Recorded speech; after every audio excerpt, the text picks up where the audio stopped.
The alien armada materialized at the edge of Earth's solar system without warning. Humanity's hidden fleet, Earth's best-kept secret, was about to meet its first true test.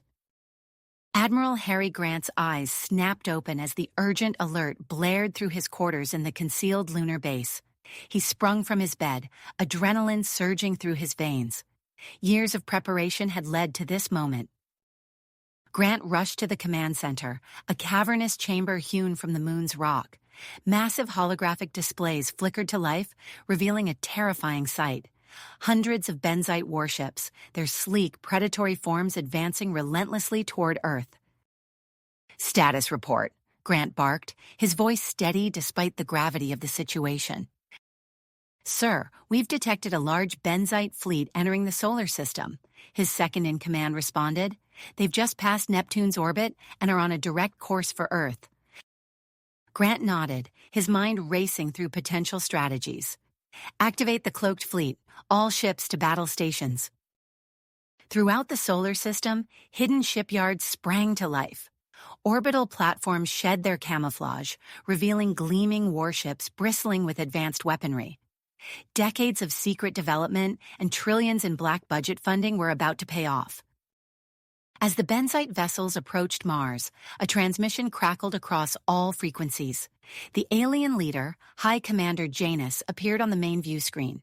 His elongated, amphibian-like features twisted into what Grant assumed was a sneer. "People of Earth," Janus intoned, his voice a guttural rasp, "your primitive civilization stands no chance against the might of the Benzite Empire. Surrender now, and we may show mercy." Grant's jaw clenched.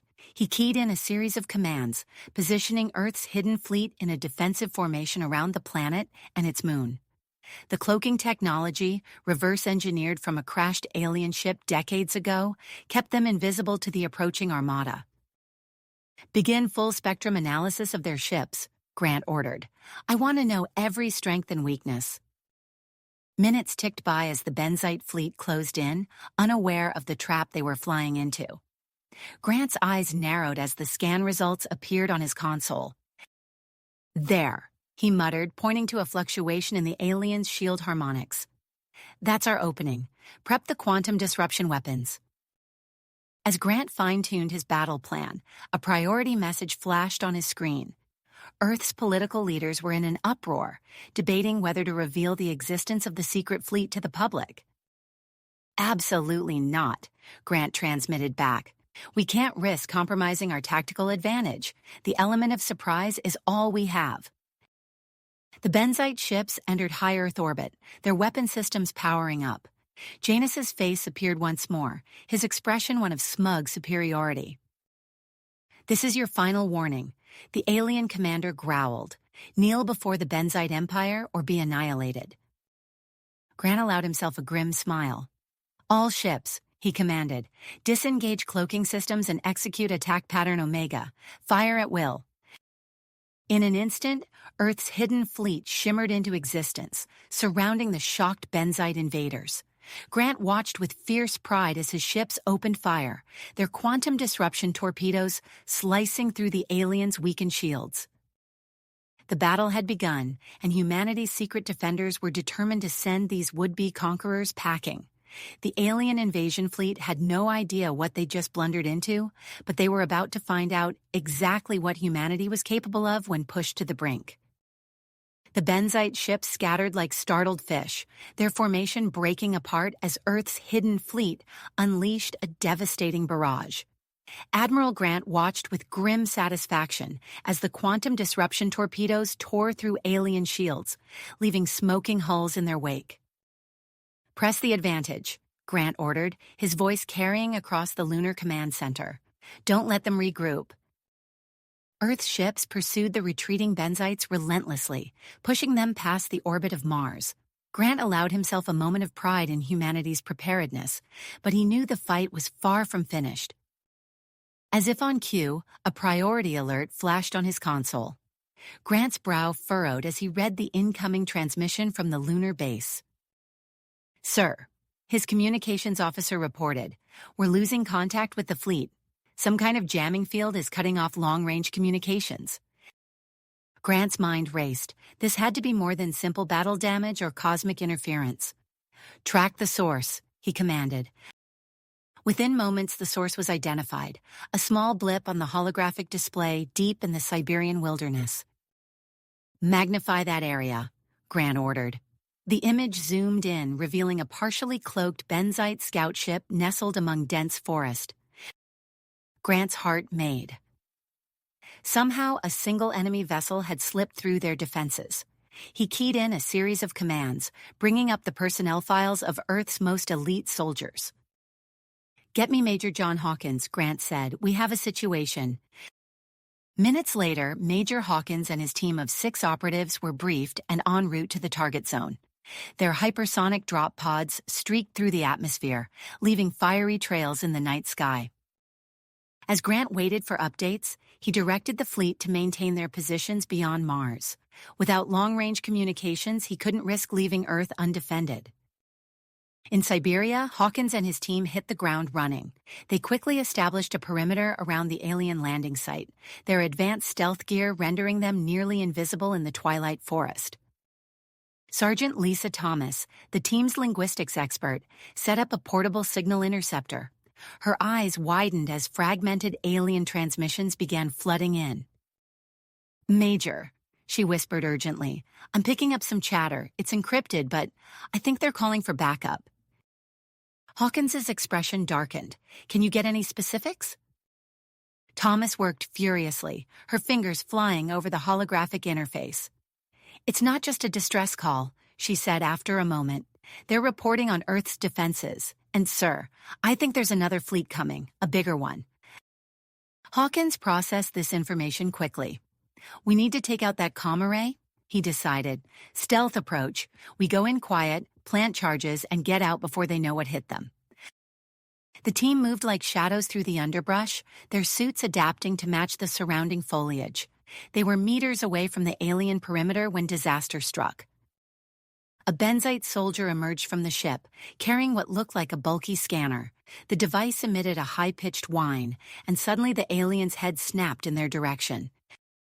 "Contact!" Hawkins shouted, abandoning stealth. "Weapons free!"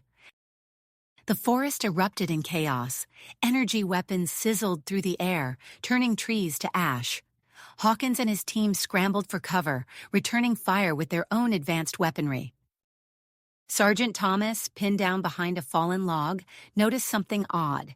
Every time their sonic disruptors fired, the nearest benzite seemed to flinch and lose coordination. "Major!"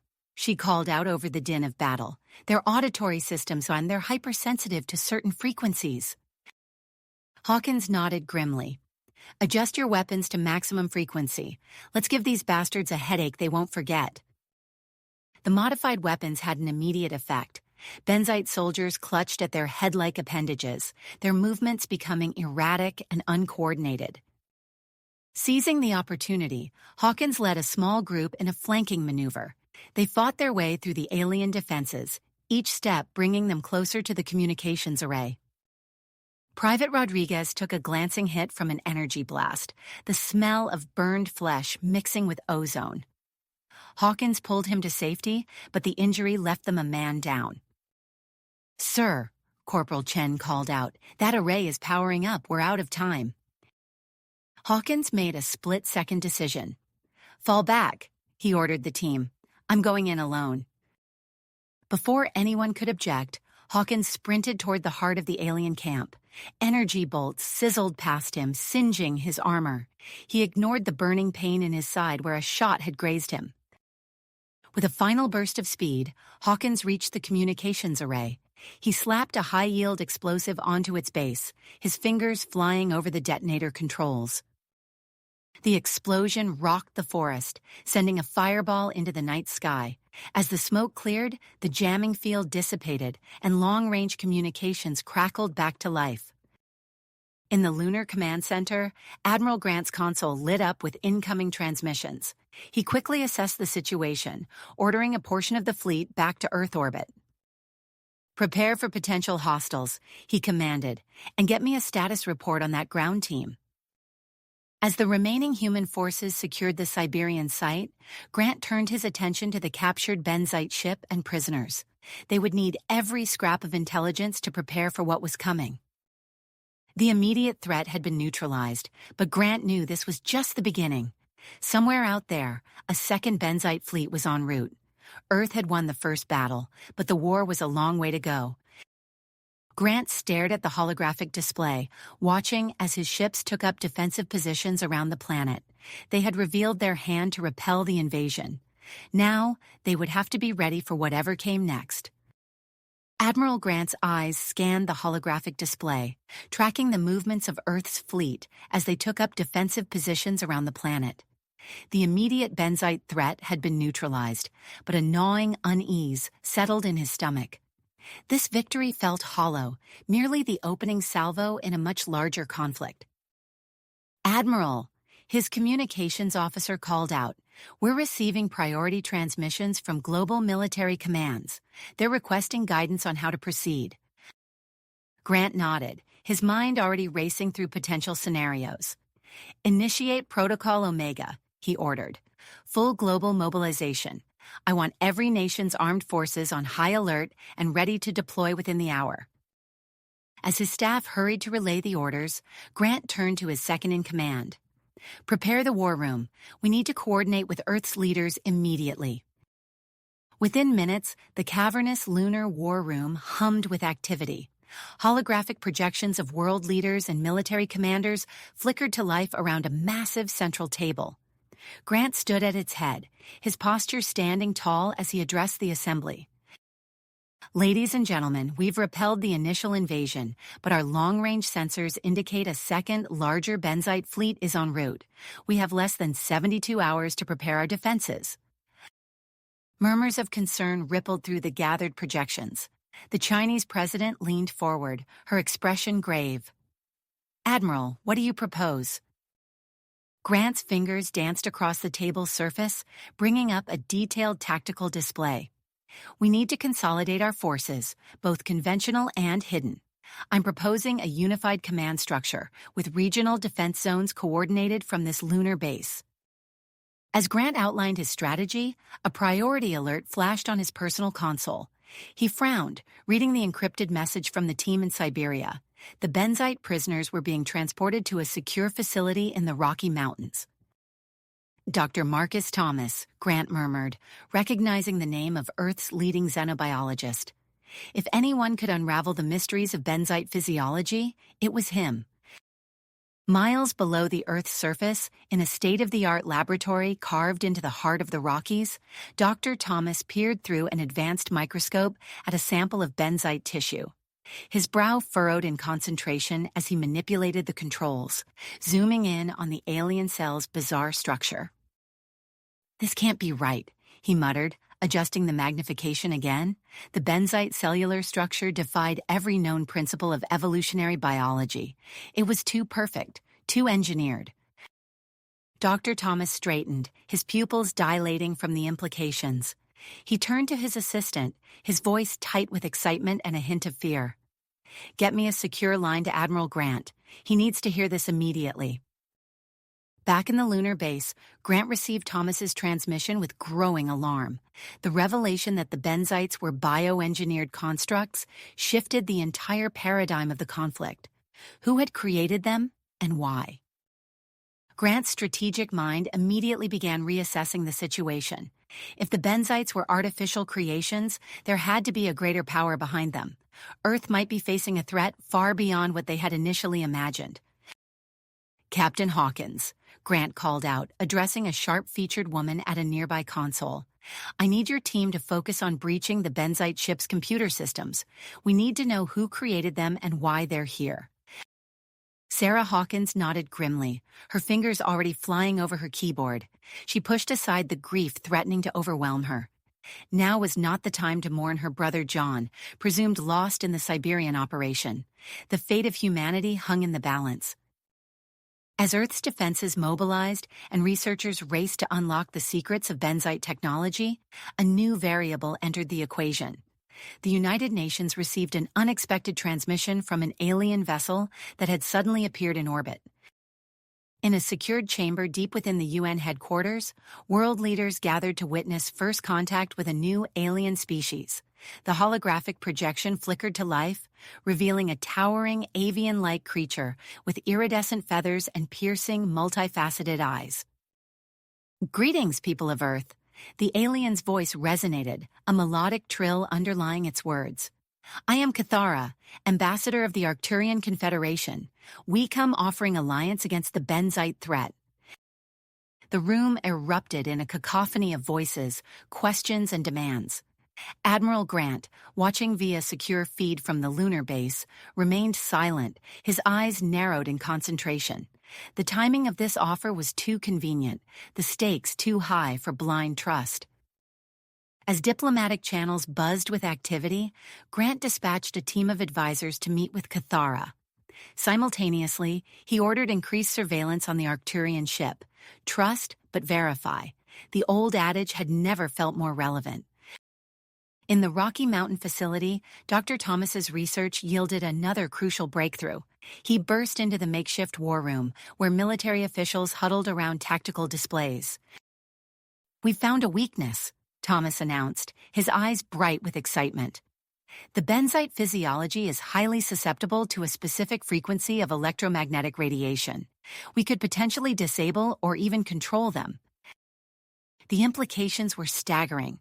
As Thomas outlined his findings, engineers and weapons specialists were already being summoned to begin work on a prototype device to exploit this vulnerability. 72 hours ticked by in a blur of activity. Earth's hidden fleet merged with conventional forces, taking up strategic positions throughout the solar system. The Arcturians shared advanced shield technology, which was cautiously integrated into key defensive installations. Captain Sarah Hawkins and her team worked tirelessly, sifting through the encrypted data from the captured Benzite ship. In the final hours before the enemy fleet's arrival, they made a startling discovery. "Admiral," Sarah reported, her voice tense with urgency, "we found references to something called the progenitors. We think they're the ones who created the Benzites." Grant absorbed this information, his mind racing. Any indication of why they're interested in Earth? Sarah shook her head. "Nothing concrete, sir, but whatever their reason, it's clear we're dealing with something far beyond just the Benzites." As the long-range sensors lit up with the approaching Benzite armada, Grant stood in the Lunar Command Center, surveying the assembled forces of Earth and their new Arcturian allies. The massive enemy fleet loomed on the holographic display, dwarfing the first invasion force.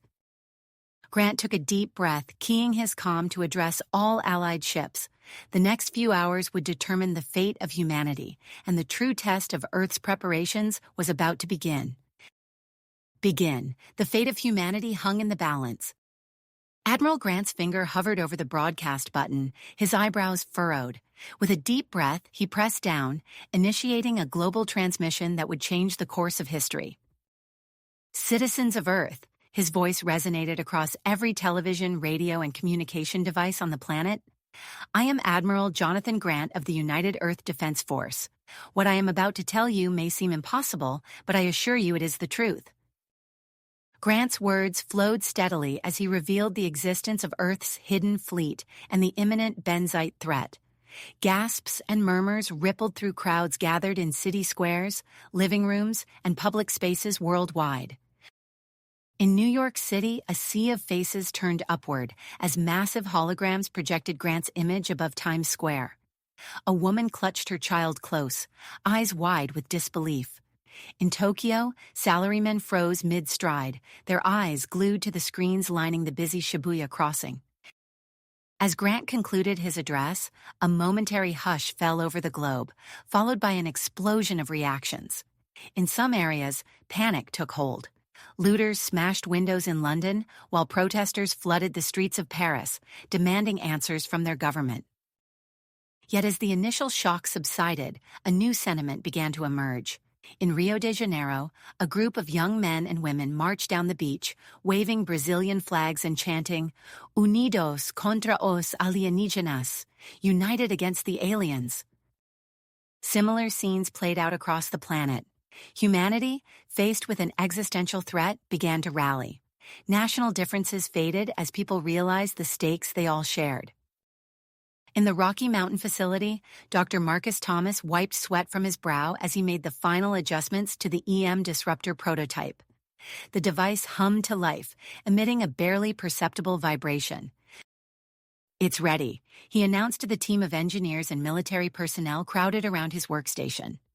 "Let's hope it works as well in the field as it does in the lab." Within hours, production lines around the world were retooled to mass-produce the EM disruptors.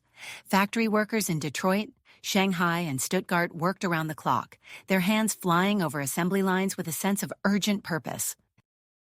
Meanwhile, aboard the Lunar Command Center, Captain Sarah Hawkins hunched over her console, her eyes burning from hours of staring at lines of alien code.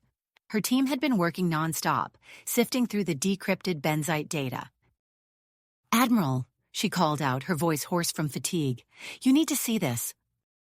Grant strode over, his brow furrowed. Sarah pointed to a complex schematic on her screen. "We've identified the benzite command structure. Their entire fleet is controlled from a single massive vessel at the center of their formation. If we can take it out, we could cripple their entire invasion force," Grant finished, his mind already racing with tactical possibilities. As Earth's defenses kicked into high gear, a new complication arose.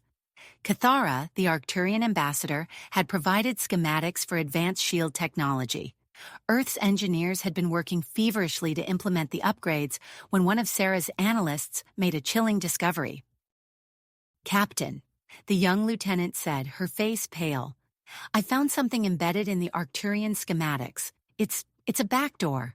If we implement these shields as is, the Arcturians could bypass our defenses at will." Sarah's blood ran cold. She immediately alerted Admiral Grant, who ordered Cathara's arrest. The avian alien was caught attempting to flee the lunar base, confirming their suspicions.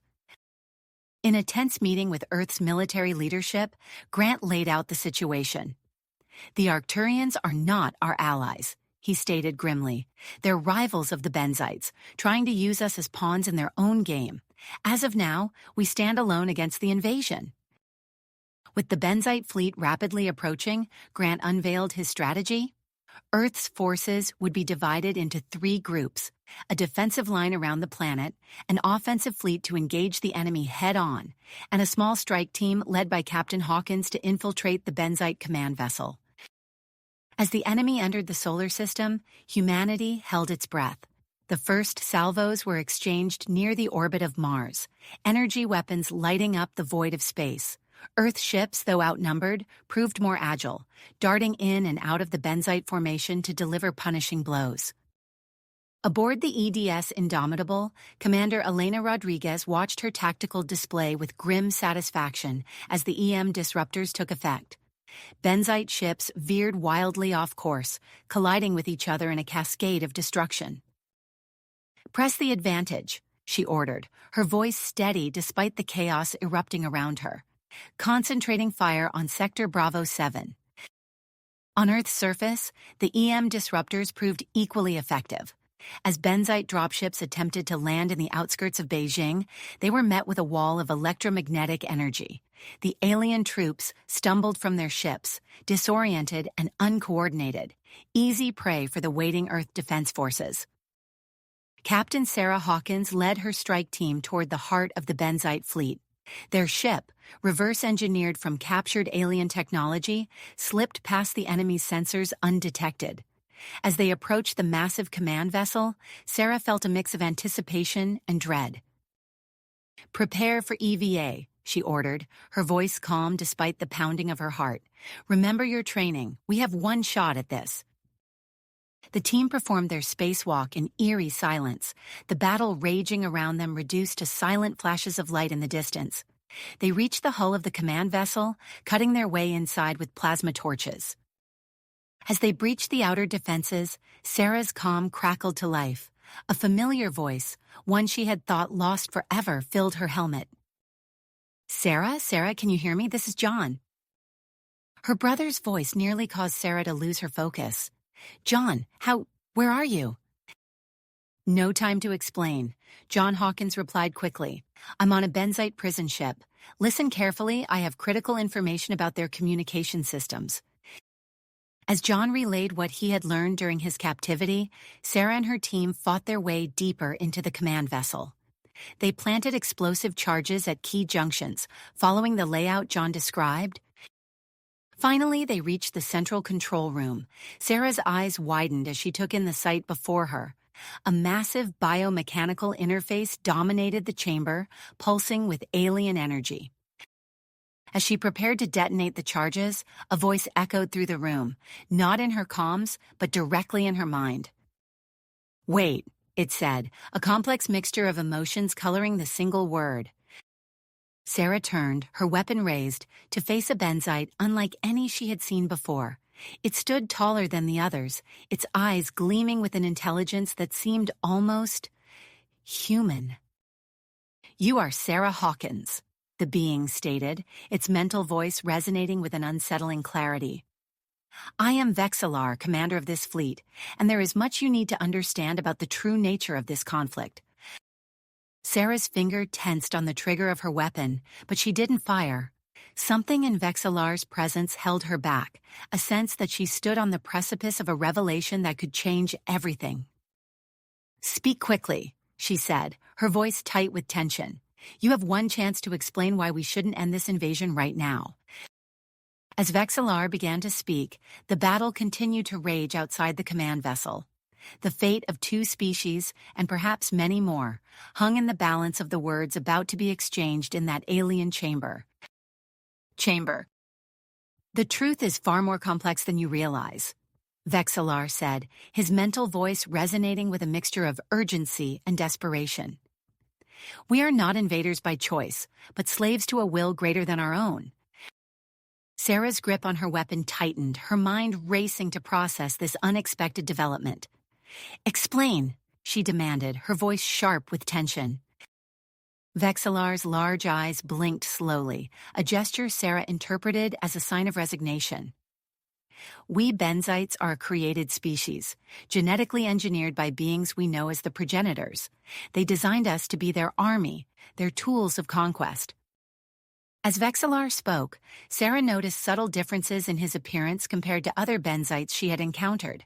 His eyes seemed clearer, more focused, and his posture spoke of an individuality she hadn't observed in the enemy forces. This invasion, Vexillar continued, is not our choice. The progenitors seek Earth for its unique biological diversity. They intend to harvest your world for their experiments, just as they have done to countless others. Sarah's calm crackled to life, Admiral Grant's voice cutting through the tension.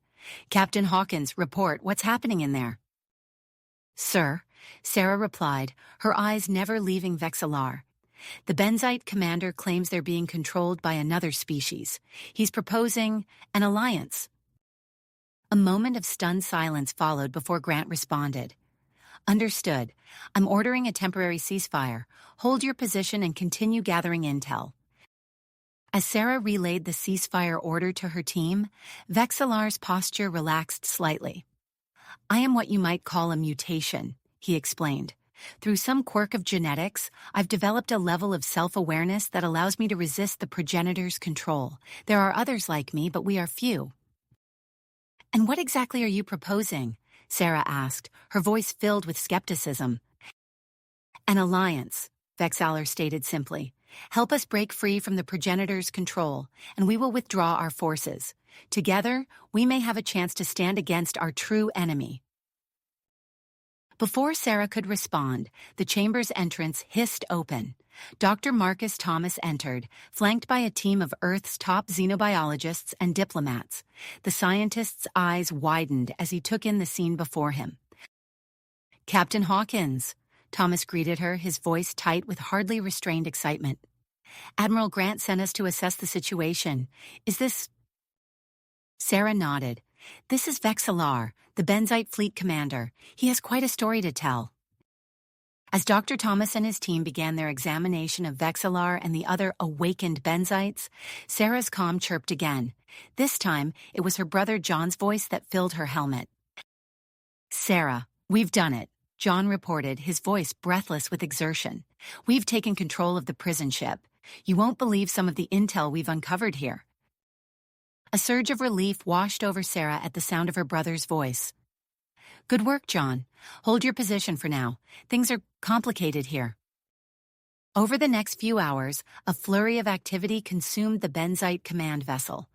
Dr. Thomas and his team worked tirelessly, examining the awakened Benzites and cross-referencing their findings with the data from John's captured prison ship.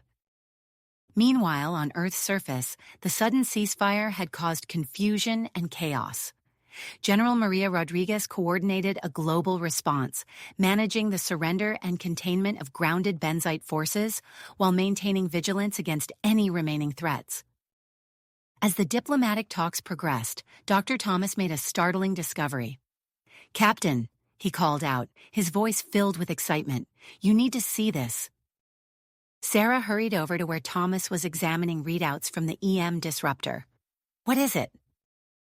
"The EM disruptor," Thomas explained, pointing to a series of complex waveforms on his display.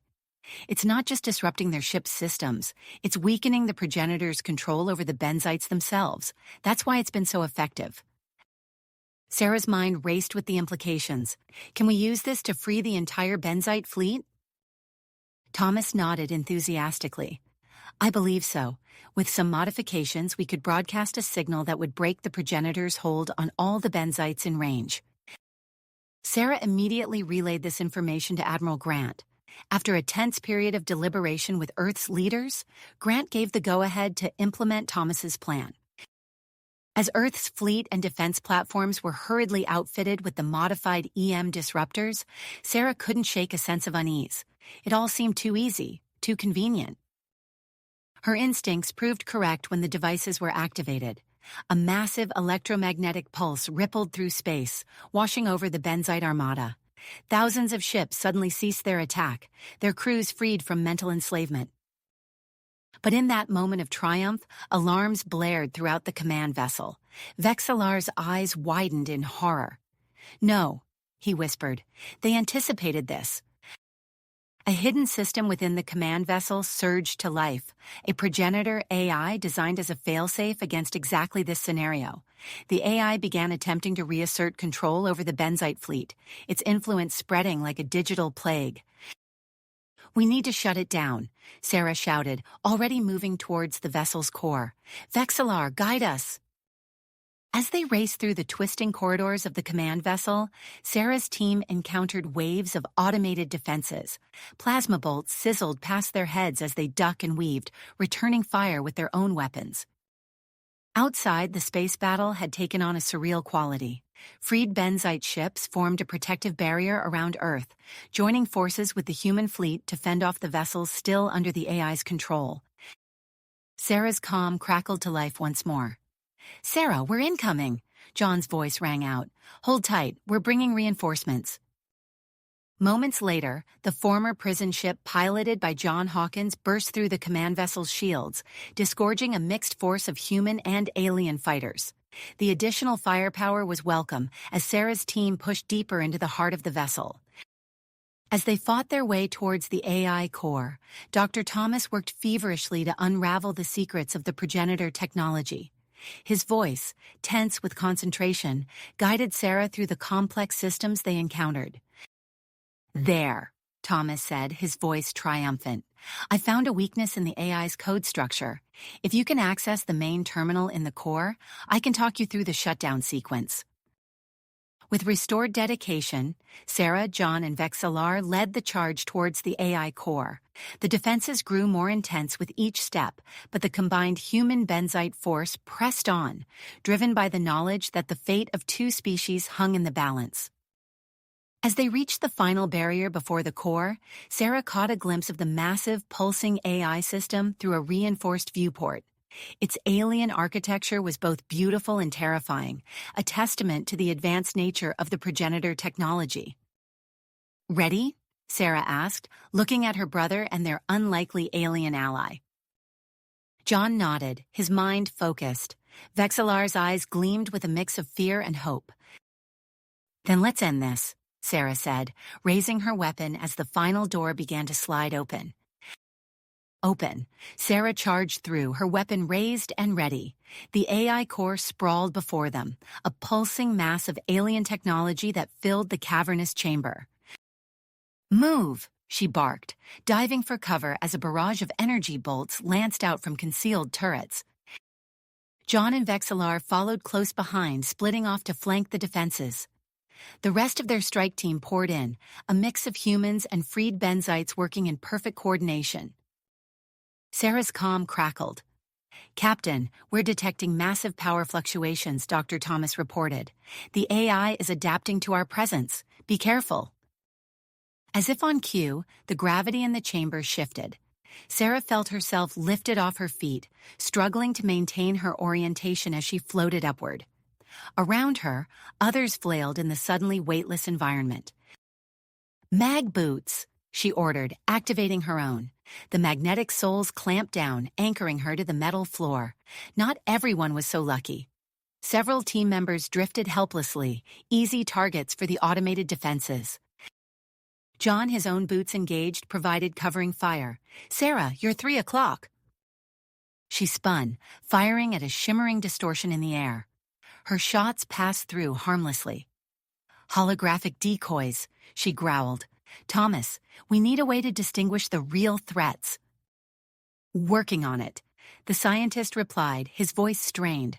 "Try adjusting your visors to detect thermal signatures. The decoys shouldn't emit heat." Sarah relayed the information to her team. As they recalibrated their equipment, the true extent of their opposition became clear. Dozens of combat drones swarmed around the core, their movements precise and lethal. Vexillar's mental voice cut through the chaos. "The drones are an extension of the AI. Disabling them will weaken its control." With renewed focus, the strike team pressed forward. Sarah and John moved in tandem, years of training and shared combat experience evident in their fluid motions. Vexillar coordinated the Benzite forces, his tactical insights proving invaluable. As they fought their way closer to the core, Sarah's comm lit up with transmissions from the battle outside. Admiral Grant's voice was tense but controlled. "Captain, be advised.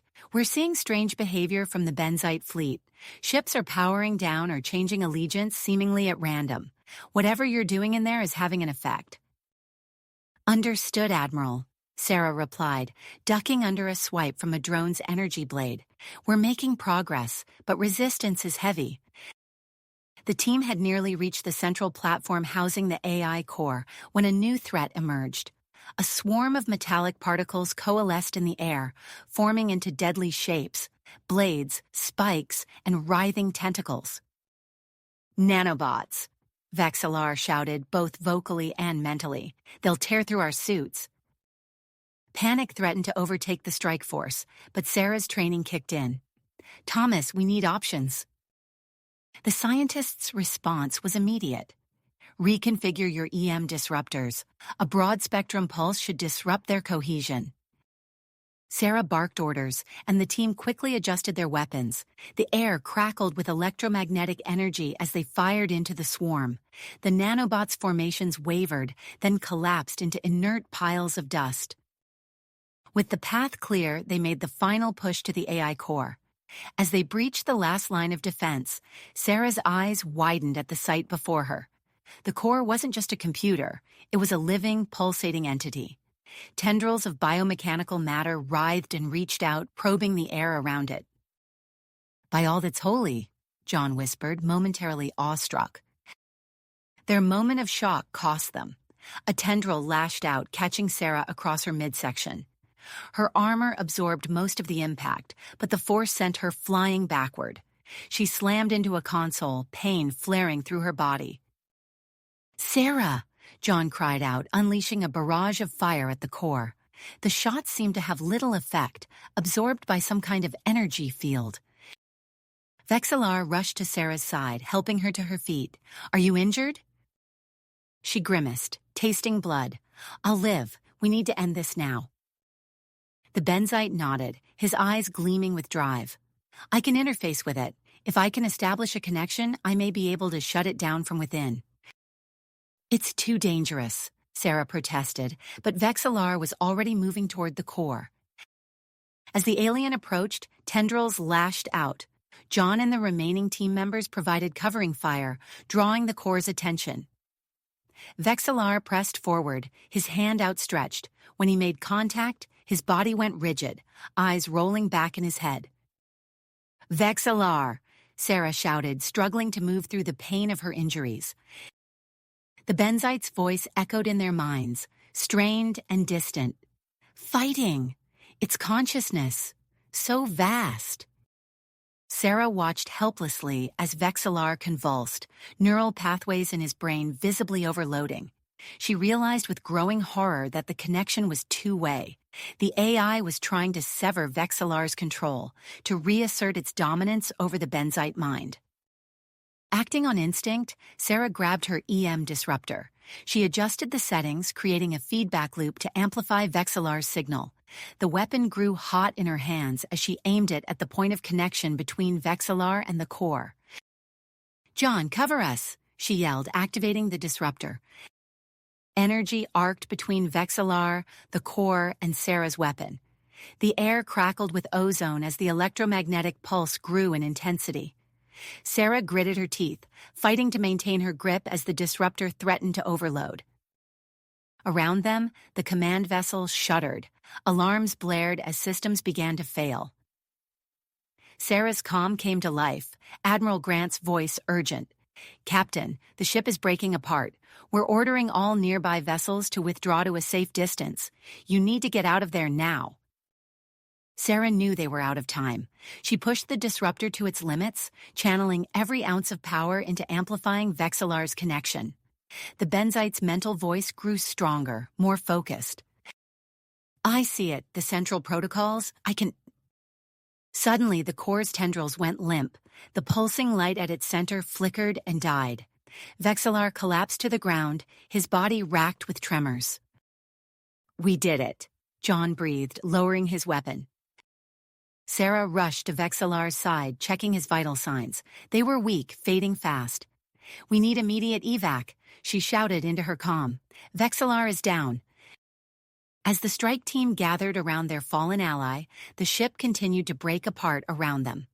Through viewport windows, Sarah could see Benzite ships powering down or changing course, no longer under the AI's control. Admiral Grant's voice cut through the chaos. "Rescue shuttles are inbound, Captain. Hold your position." Sarah cradled Vexillar's head, willing him to hold on. The victory felt hollow with their unexpected comrade's life hanging in the balance.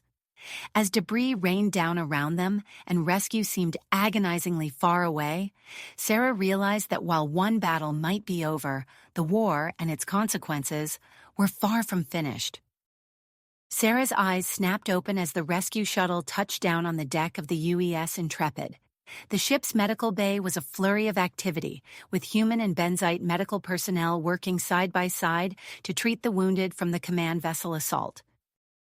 "Get him to intensive care now," Sarah barked as Vexillar was rushed past her on a hovering gurney.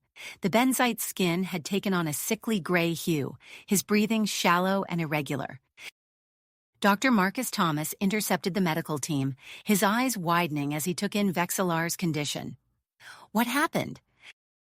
"He interfaced directly with the AI core," Sarah explained, wincing as a medic tended to her own injuries. "It nearly fried his neural pathways." Thomas nodded grimly. "We'll do everything we can. His biology is unlike anything we've seen before, but we've learned a lot from treating the liberated Benzites." As the doctor hurried away, Admiral Grant's voice crackled over the ship's intercom. "All hands, brace for emergency jump. We're clearing the area before that command vessel goes critical."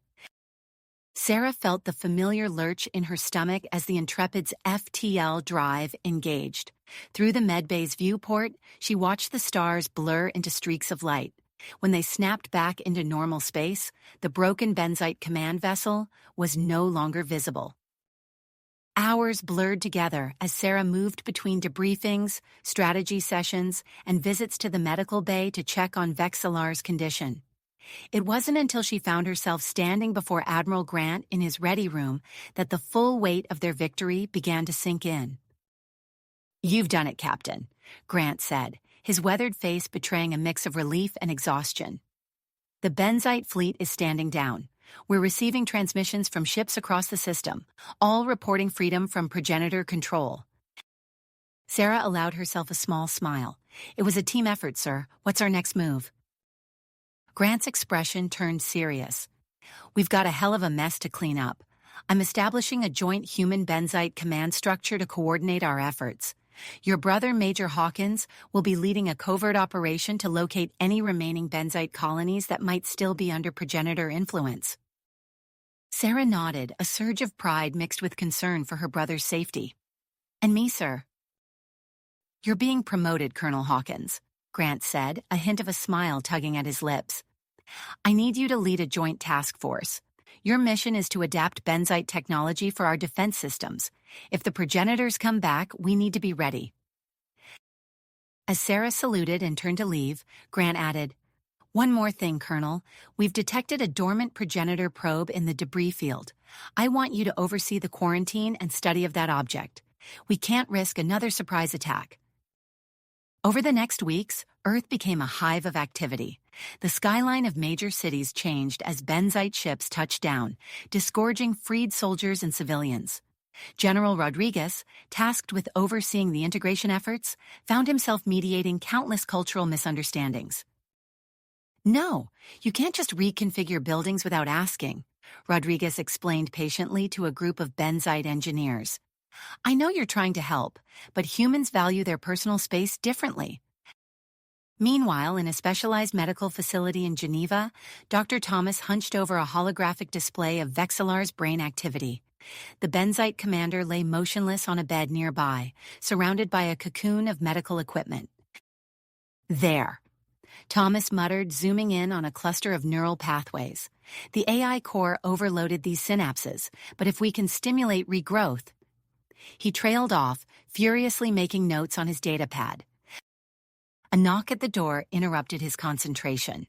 Colonel Hawkins entered, her eyes immediately drawn to Vexillar's still form. Any progress, Doctor? She asked. Thomas ran a hand through his disheveled hair.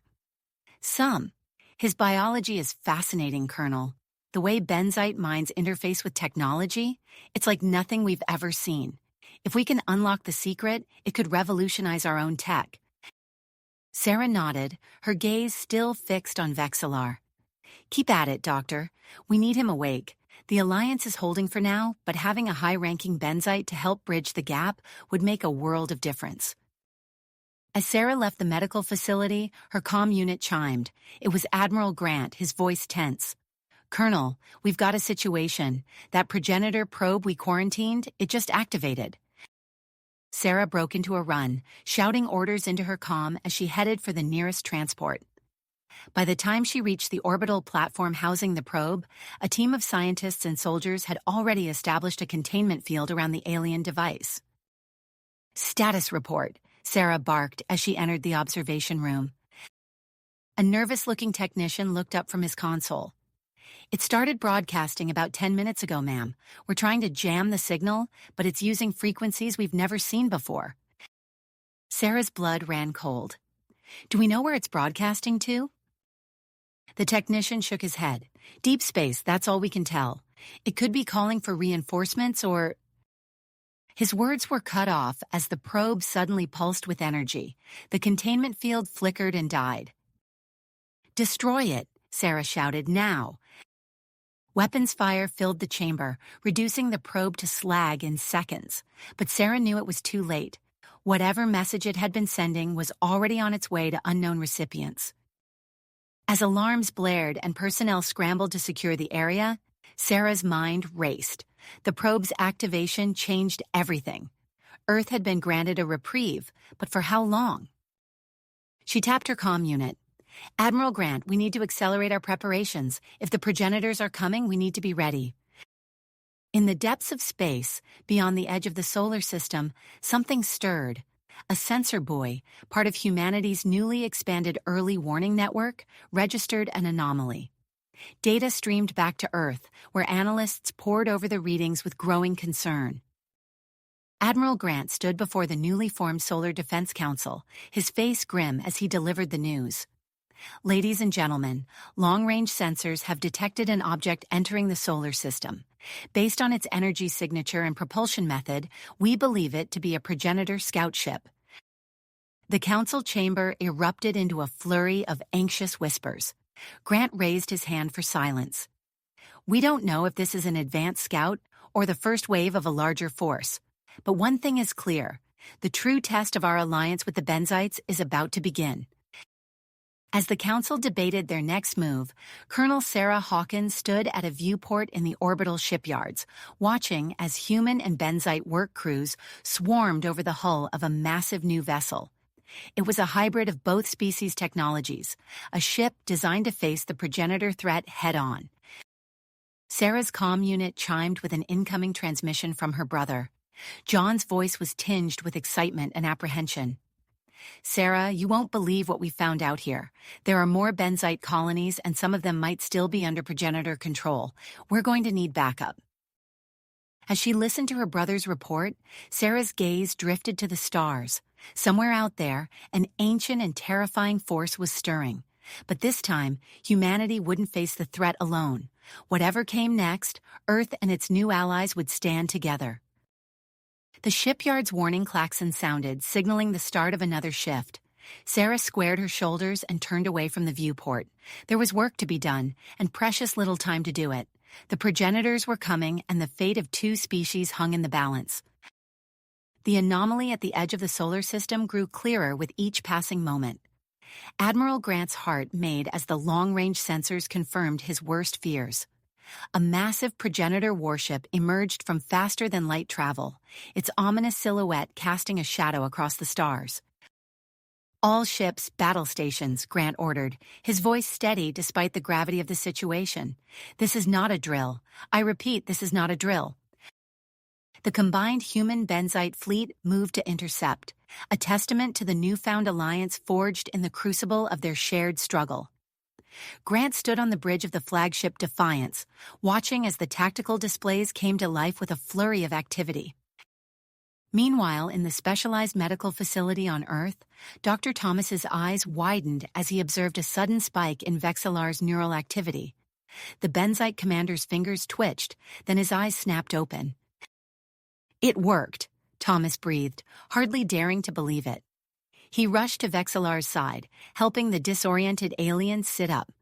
Commander, how do you feel?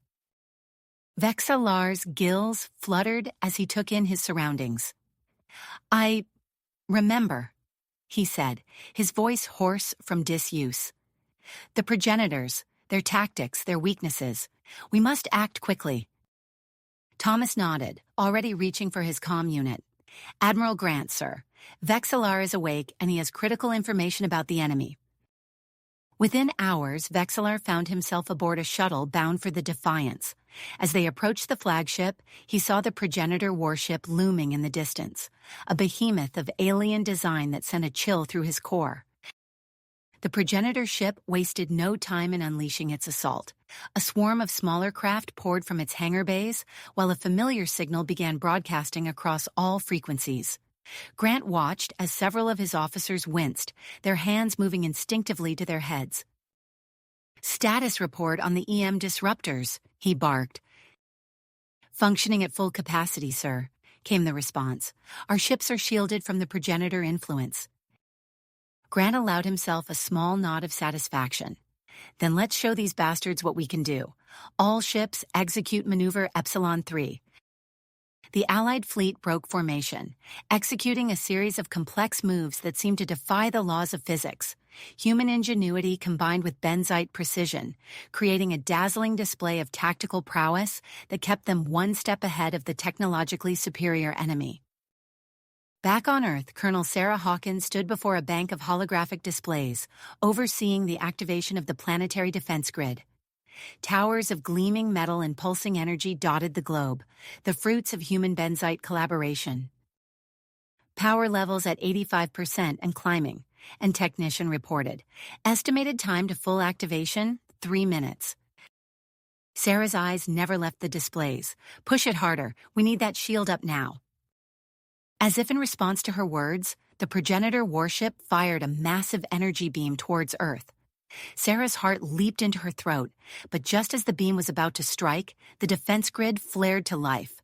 A shimmering field of energy enveloped the planet, absorbing the attack and dissipating it harmlessly into space.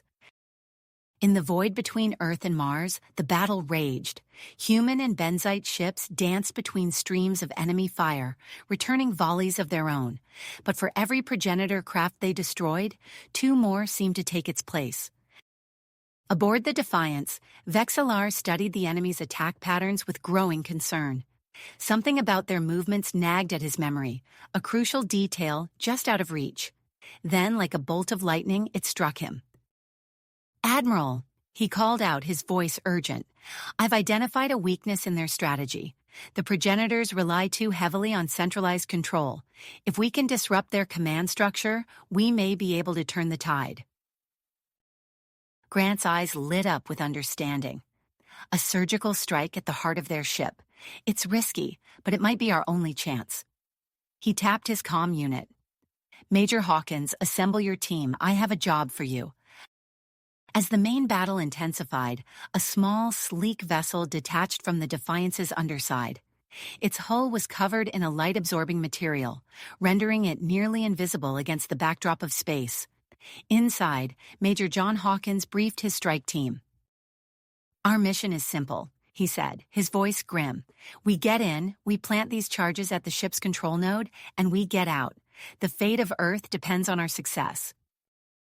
The stealth ship approached the progenitor vessel undetected, exploiting a blind spot in its sensor array. With precision born of countless drills, the strike team breached the enemy hull and infiltrated its bizarre interior. The corridors were a nightmarish fusion of organic and mechanical components. Fleshy walls pulsed with an otherworldly light, while robotic sentries patrolled on spindly legs. The team moved swiftly and silently, engaging only when necessary. They encountered resistance as they neared the central control node. Genetically engineered monstrosities lunged from hidden alcoves, their claws and fangs a stark contrast to the clinical efficiency of the robotic guards. In the ensuing firefight, 2 of Hawkins's team fell, their screams cut short by the vacuum of space. Gritting his teeth against the loss, Hawkins pushed forward. They couldn't fail now, not when they were so close. On the Defiance, Vexillar worked feverishly alongside human engineers, reconfiguring the ship's EM disruptors. "We'll only have one shot at this," he warned. "The energy required for such a concentrated burst will burn out our emitters." Grant nodded grimly. "Make it count." The space battle reached a fever pitch. Earth ships, though outgunned, refused to yield. They used asteroids as cover, executed impossible maneuvers, and fought with a tenacity that seemed to give even the progenitors pause. Inside the enemy vessel, Hawkins and his remaining team members finally reached the central control node. It was a massive, pulsating thing, neither fully machine nor fully alive. As they began planting charges around its base, alarms blared. "We've been made," Hawkins shouted over the din. "Cheng Lopez, buy us some time."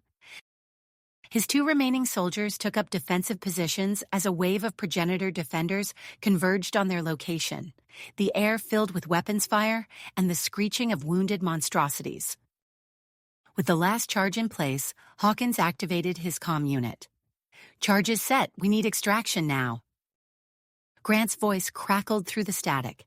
"Hang tight, Major. We're coming for you." He turned to Vexillar. "Now!" Vexillar activated the reconfigured EM disruptor. A massive wave of energy erupted from the Defiance, engulfing the progenitor ship just as Hawkins's charges detonated. The effect was catastrophic. The enemy vessel's systems went haywire, its smaller craft suddenly drifting lifelessly in space. The massive warship itself began to break apart, rocked by internal explosions. As the progenitor threat crumbled, Grant ordered all ships to pull back. "Get our people out of there," he commanded, watching anxiously as a rescue shuttle darted towards the disintegrating enemy vessel. Hawkins and his team, battered but alive, were extracted mere moments before the progenitor ship imploded in a spectacular burst of light and energy. As the rescue shuttle raced back to the Defiance, the solar system fell into an eerie silence. The Allied fleet regrouped, assessing the damage and tallying their losses. But amid the destruction, a sense of triumph began to spread. They had faced humanity's greatest threat and emerged victorious. On Earth, as news of the progenitors' defeat spread, celebrations erupted in cities across the globe. Humans and benzites alike took to the streets, their joy transcending the boundaries of species and culture.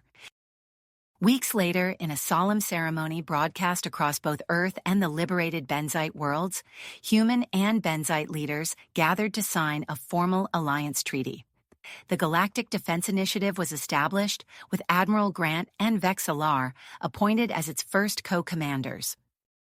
As the treaty was signed, a newly commissioned starship hung in orbit above Earth. Its design was unlike anything seen before, a perfect fusion of human and benzite technology. On its observation deck, Grant, Vexillar, and the Hawkins siblings stood side by side, gazing out at the star-studded expanse before them. "So," Sarah said, breaking the contemplative silence, "where do we go from here?" Grant's eyes twinkled with a mix of commitment and excitement. "Everywhere," he replied. "We have a whole galaxy to explore, dangers to face, and allies to find." As if on cue, the ship's engines hummed to life, a deep, resonant sound that spoke of power and possibility. Humanity and their benzite allies were taking their first united step into the cosmos, ready to forge a new destiny among the stars. You have reached the end of the story. If you enjoyed this story and want to support us, please leave a like and subscribe to our channel, and for every comment that says 88, I will heart every single one of them. Thank you for your time.